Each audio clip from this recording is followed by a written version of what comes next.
Picture, if you will, a man who believed the human brain was designed for cooling, like an air conditioner, that maggots spontaneously generated on meat, that a heavy body falls faster than a skinny one, that the reason for earthquakes was because the earth had gas, and that based on observing his wife's mouth, when compared to men, women had less teeth. All these ideas, strange but true, were from one man, a man who to this day we still call the father of science. Because this man, born in the 4th century BC, was the first philosopher to help us define and understand the inner workings of the natural world. He created the first system for classifying all living things. He facilitated and held sessions defining what art, culture, society, metaphysics, and even ethics meant. Ideas that still hold true today. But most importantly, he was the first to establish the principle that a theory was only valid if it was derived logically from observations. And this concept of science based on observation remains at the foundations of all science to this day. What was his name? Well, you might have heard of it before. Aristotle. Aristotle, the man who thought the brain was an air conditioner, got a lot of things wrong. Very, very wrong. But the truth is, in life, all of us are going to get a lot of things wrong.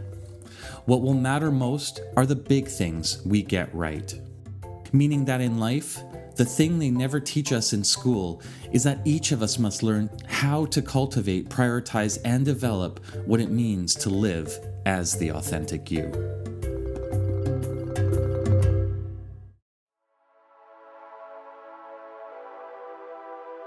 Welcome to another episode of the Authentic You podcast, a hilarious and educational guide to master the incredible and powerful Authentic You, a mixed potato salad production. In this episode, we talk fried chicken, Transformers, and the most amazing yet underrated transformative nature of principles and promises. We'll close off on part 2 of my Underdog story and explain the paradigm shift that changed my life forever, and how you can leverage the same tools and tactics in your journey starting today. And don't forget, if you're interested in how to propel your career forward or add more passion and purpose in your life, and spend more time each day doing what you love, enroll at the Authentic You Life Foundations Masterclass at courses.the-inspired.com. Again, that's courses.the-inspired.com. All right, let's begin.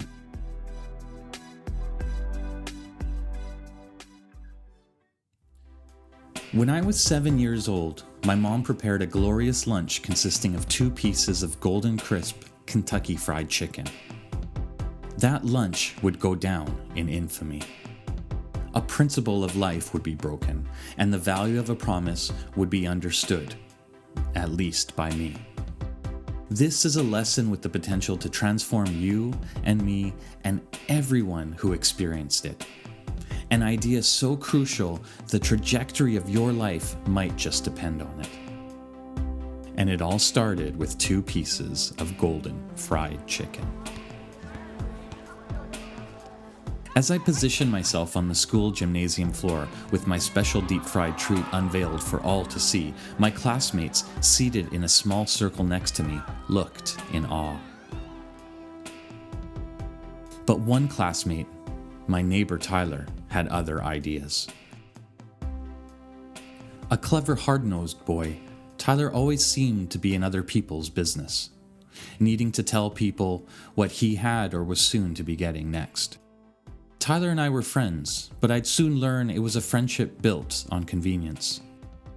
Tyler failed to appreciate my gentle and creative nature, but ignoring our differences, we'd still spend many summers playing tag or football or street hockey together.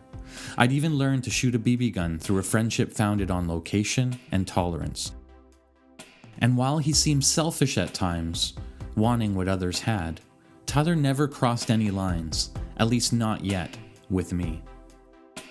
"Hey Goran, I'll trade you my new Transformer toy for a piece of your fried chicken," Tyler said, brushing his fancy new Beatles haircut to the side. It was a haircut I could never afford. Tyler had recently proclaimed that his mother never cut his hair like my mom did, because that's what poor people did, cut their own hair. "What? You're Transformer?" I said, half listening, looking at his hair and wondering why some people had to be poor. "I will trade you a piece of your fried chicken for my Transformer toy," Tyler repeated the words again in full concentration. The words began to register. Tyler positioned a bright red and blue backpack in our lunch circle. It looked new and shiny. Tyler's father no longer worked in the factory or warehouse. He'd been promoted, Tyler explained a few months back. Now his dad was in an office, whatever that was. None of the kids in the neighborhood had dads who worked in offices until Tyler. Most kids I played with had no idea what people did in offices, staring at papers all day, sitting, talking. We all just knew working in an office was something special and good though, because it meant Tyler now had more toys, and his dad seemed to have more free time. And what child would not want any of that? "You want to trade or what?" Tyler repeated, raising his voice. This was a bold move. A piece of my fried chicken for a Transformer? "Just one piece?" I said, entering the negotiation in disbelief. "Yes, one piece." Tyler, using his small fingers, pulled up and to the right on a red plastic zipper, holding his shiny backpack in place, revealing the darkness inside. "For my Transformer," he said again. "This one." In that moment, time lost all meaning. Everything froze. Sounds muffled and then blurred until nothing, until silence. I am unaware of how often transactions like this take place in the playgrounds around the world, but it must not happen very often. My classmates who were eating ham and cheese sandwiches and wilted carrot sticks in subconscious hand-to-mouth motions stopped all movements. Amazement, mouths open, half-chewed, soaked bread in saliva exposed. We all knew in that moment something memorable was unfolding. "Which Transformer?" I said. "Soundwave." Tyler pulled the small blue and silver masterpiece from what I now realized was his Spider-Man backpack. I loved Spider-Man. Tyler placed Soundwave on the floor next to my deep-fried chicken. His laser gun pointed at my defenseless, overcooked, but perfectly spiced poultry. I stood no chance. Everyone leaned in to examine Soundwave. "Take a look if you like," Tyler said, encouraging our inspection. "Yeah, looks good, one boy said, spitting a piece of orange carrot half-chewed to the gymnasium floor. My inspection began. Soundwave's limbs, laser gun, and even shoulder cannon were all attached in good working order. I'm not so sure," I said. But in truth, I couldn't believe my luck. Soundwave was one of my favorite Transformers. He was featured on Saturday morning TV cartoons, commercials, and in the comic books I'd read in our neighborhood convenience store until I'd be asked to leave by a 20-something-year-old cashier annoyed, reminding me once again that 7-Elevens were not libraries. I wondered what my mom would think if I brought Soundwave home. I loved Transformers, but didn't own any of my own. Mom said we couldn't afford them. Even though everyone knew back then that Transformers represented the height of North American 80s toy culture. This period was a renaissance for kids, and for good reason. Transformers came not just as battle-ready alien robots, but they also transformed into amazing everyday household items like cars, microcassette recorders, and even dinosaurs. They set the gold standard for what toys should be. But on my mom's waitressing salary and my dad's construction wages, it just wasn't in the cards. Plus, this fried chicken lunch was no small deal. This chicken was a special treat my mom and dad bought maybe once a month, if we were lucky. Which piece of chicken do you want, the leg or the wing? I asked, moving the transaction forward, hoping he went for the wing. The chicken leg. It's bigger. Okay, deal, Tyler nodded, handing me Soundwave. I passed Tyler the chicken. More carrots fell to the floor. So Soundwave is mine? To keep? Yes, Tyler said, appearing satisfied. You can have Soundwave. I have lots of other toys at home.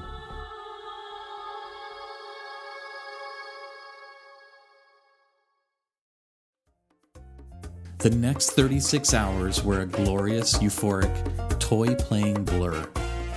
Soundwave and I became inseparable at school and at home. I played out epic battle scenes with Soundwave, stacking the odds against him. One day, a platoon of aging toys, my aging toys, a mishmash of hand-me-downs and discount bin buys, gathered in ambush around Soundwave's home lair. But Soundwave was ready. They had all come to battle in good faith, using the classic rules of engagement, a moral approach to combat. But Soundwave wanted victory at any price.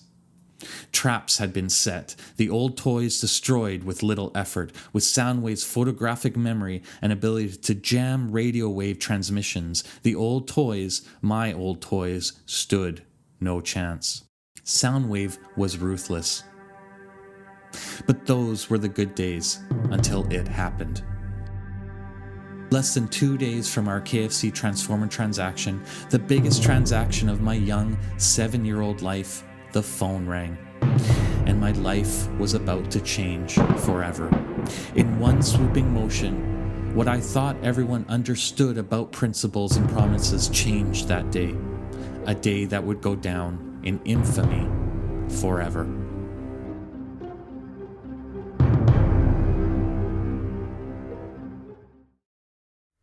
Okay, so I was told if you're new to podcasting that you're supposed to do things in segments, so you keep the audience engaged and so that you stop rambling on. So now it's time for part 2 of my Underdog story and the incredible lessons I learned. These are lessons here that I hope you take with you that you can start applying in your journey today.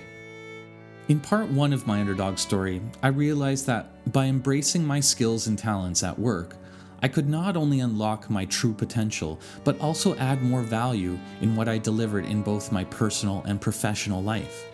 This meant my days of arrested development and sleeping on an air mattress were soon coming to an end. But I just didn't appreciate how quickly my life would change. This is part 2 of my Underdog story.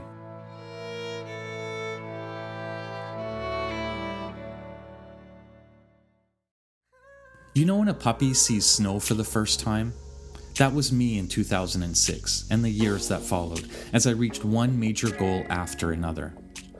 I'd somehow stumbled onto a formula that allowed me to master so many areas of my life. I doubled my salary not once, but twice in 5 years.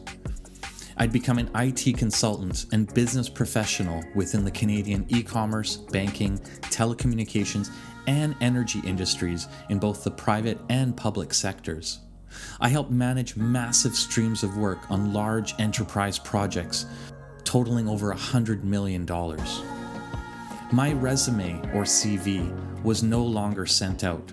Opportunities, employers, recruiters, now all came to me. From catching the bus and train all my life and walking or running to wherever I'd need to be, I bought my first vehicle, a luxury sports car, with cash. No financing or payments required. And with the new extra money I had, we enjoyed our lives. We traveled to exotic places, to almost 40 countries around the world. We embraced adventure, trying night scuba diving with 15-plus 16-foot stingrays in Hawaii. We trekked with a guide through dozens of Cambodia's greatest temples. We traveled throughout the Caribbean, seeing the world's best beaches, and found hidden gems like Cristal's Resort, with its idyllic villas perched on tropical rainforests in St. Lucia. We drank rum punches each night, sharing unforgettable stories and personal lessons with remarkable owners and hosts like Monica and Martin. And most important, we'd make regular trips back to visit my parents in Croatia, where we'd sit on the family patio, listening to the local church bell tower, embracing the ocean breeze, the homemade olive oil, and Dad's homemade and somehow always bitter, but so nostalgic red wine as we planned for sailing trips and pig roasts. But as boastful and braggy as all of this sounded, there's a crucial point to it all. Because even with all the amazing things we'd done, a dark shadow was beginning to form. I was drinking more. I was eating more junk food each and every night. I was doing more dangerous things like motorsports, activities that could seriously injure or kill someone. I was trying to feel something again. But no matter what I did, the dark shadow continued to grow inside of me. Through my career, I'd created a solid foundation to grow from, but at some point, I'd stopped growing altogether in the direction that mattered most. Money had become my motivator, money and the status I thought it could bring. Status I thought would make me happy. After all, I had completely mastered everything it took to get me out of my situation in 2005. I even had a king-size bed. But it turned out somewhere along the way, I had allowed myself to lose my true compass. I'd given into my false beliefs, which we'll talk about in a future episode. I'd fallen completely out of balance with no real passion and no real purpose. So instead of saving my money to allow me to take time off or start something new to reconnect to who I really was, I'd learned to become a great consumer. I was spending it all as a substitute for something else. I had learned that success was spending all my money on things that maybe felt great, even if for a few moments. But I was avoiding a harsh fact. My new career, the thing I spent over 50% of my day on, gave me no real or true lasting fulfillment or happiness. I was working so hard on something that really didn't matter. I'd placed myself on a perpetual consumer wheel, building no autonomy or freedom at all. I had neglected to reflect on the journey all of us must make, in understanding our purpose, in understanding what real success actually meant to each of us. In mastering the equation that eluded me back in 2005, I had lost my purpose. I had forgotten my true meaning. And I'd also noticed that many of those around me, the people I worked with each day, they were all in the exact same boat. Most of them anyway. But no one was really talking about it, not openly. It was almost as if there was some unspoken promise we'd each lost along the way. A promise to ourselves that had become almost forgotten in the daily grind. I lived inside a world of being poor and wished I was rich, and then I lived inside a world of material wealth and realized it wasn't the final goal at all. The past few decades have shown me, as I hope you'll see in taking my masterclass, there is another type of wealth much more important than any gold or silver in the world. This understanding has been the major catalyst in this masterclass and this podcast in my desire to help others who are either just starting out or already on their way. You see, the real definition of success is discovering and living as our authentic selves. It's a balance between autonomy, mastery, and purpose. I've worked with so many incredibly talented and beautiful people who, in some way, have lost their way too. They have lost their spark. They have lost something inside just like I did. They haven't managed to pull the throttle back yet, and they haven't learned how to focus their compass on areas of their lives that might need some deeper nurturing and evaluation. So the question becomes, how do we pull the throttle back? How do we find our compass? It starts by asking the right questions first. It starts by jumping into action into a new direction. It starts by revisiting what exactly the promise we made to ourselves was long ago. Or if this is something you've never done before, it starts today by rediscovering your purpose through experience to find your promise. It starts with finally letting go of the false beliefs that hold us back from taking the action we need to light the spark inside. These are areas we will review in an upcoming episode of the Authentic You podcast and much more, including what it really is that keeps holding us back from developing our dreams and reaching our ultimate goals. And now to close, here's part 2 of the fried chicken transformer story.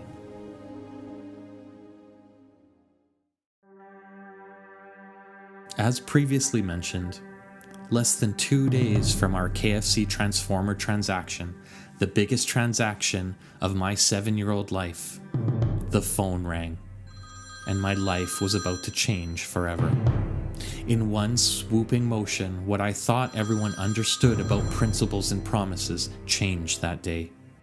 It was Tyler's mom from down the street. My mom had picked up the phone, and it appeared we had a problem. As I listened, in that moment, just before the madness, I somehow knew what was coming. Goran, is it true? You traded your KFC lunch for a toy that belonged to Tyler? Yes, Mom, but we made a fair trade, I said, helpless. Unbelievable, Goran. You can't be trading your food for toys. We're not rich. You have to eat the food I put in your lunch. You know this was a special treat. Your dad bought this for us. Tyler's mom is very upset. That toy is expensive. I didn't even know toys could cost so much. She's coming over right now to pick it up. But Tyler promised for the chicken. I gave him my lunch.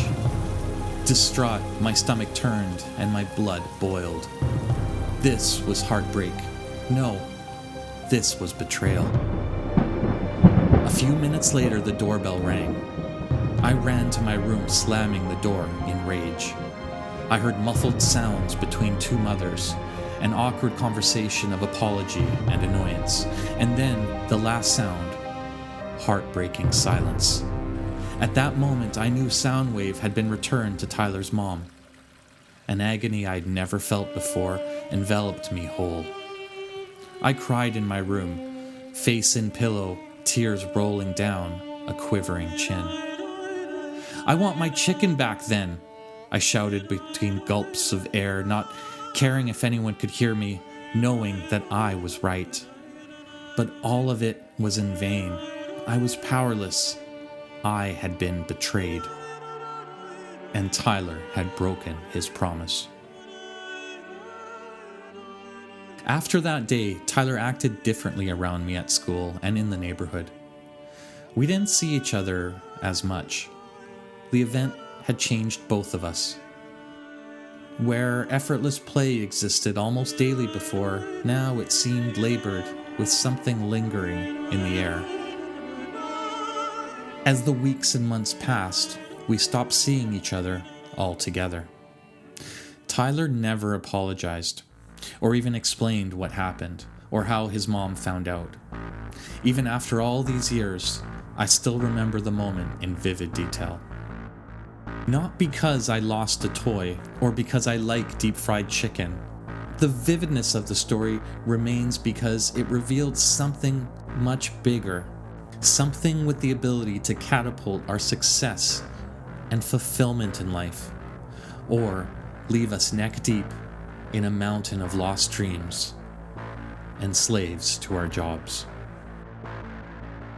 Before the day Tyler's mom called, I'd never tasted the sharp sting of betrayal. I'd never known the bitter pain of a broken promise. But it would be years before I'd understand that this bottomless pain paled in comparison to the bigger promises, to the ones we make to ourselves, but fail to keep, because of the false beliefs we allow in our lives, the ones that hold us back, the ones we believe are our truth.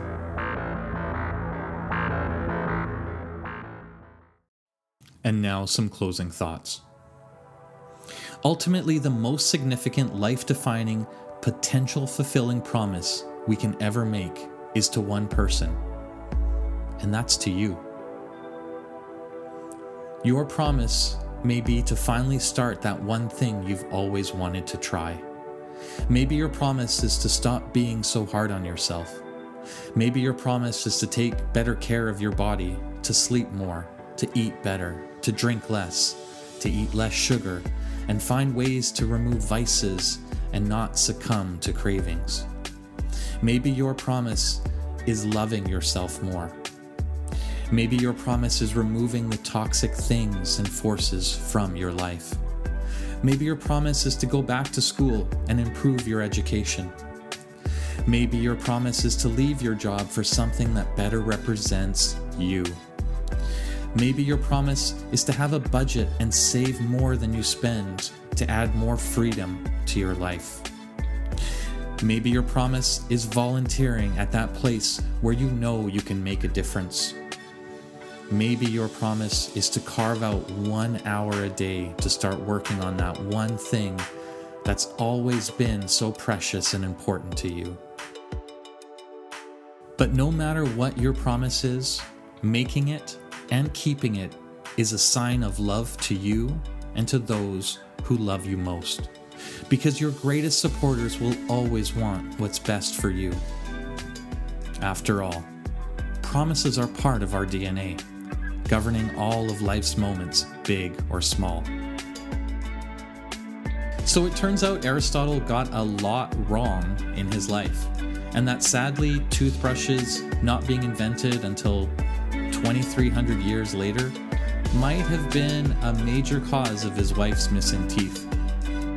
But in life, the truth is, we'll all make mistakes. But we have to be sure that we never break the biggest promises that we make. Because we made a promise to ourselves, and that's something we're never going to allow to be traded away. Thanks again for listening to the Authentic You podcast. If you'd like to learn about the two major concepts that can lead us astray from the goal-affirming principles in our lives, plus moral truths that guide our choices, decisions, and priorities in life, and the 3 paths according to Aristotle, which show us how to continuously apply the principles and promises with life-changing benefits to our personal and professional lives, visit courses.the-Inspired.com to enroll to the Authentic You Life Foundations Masterclass. That again is courses.the-Inspired.com. You can also subscribe to this podcast and to The-Inspired.com. That's the-Inspired.com for our amazing weekly newsletter I send out, which even my mom reads now.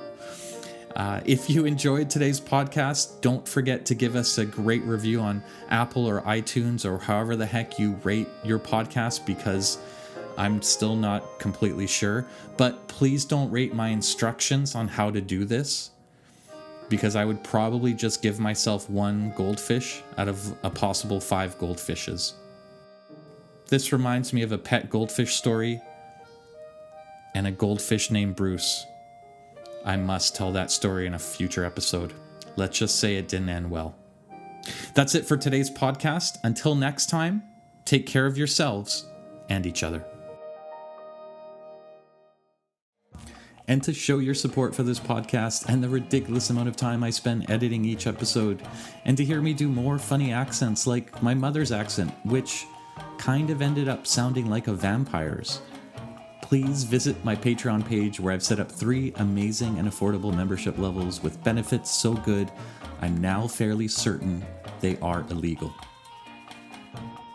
That's it for today's podcast. In our next episode, we will cover Stoic post-pandemic friendship advice, the paradox of wealth, and the worst birthday story ever told. This is Goran Yerkovich signing off. So until next time, take care of yourselves and each other.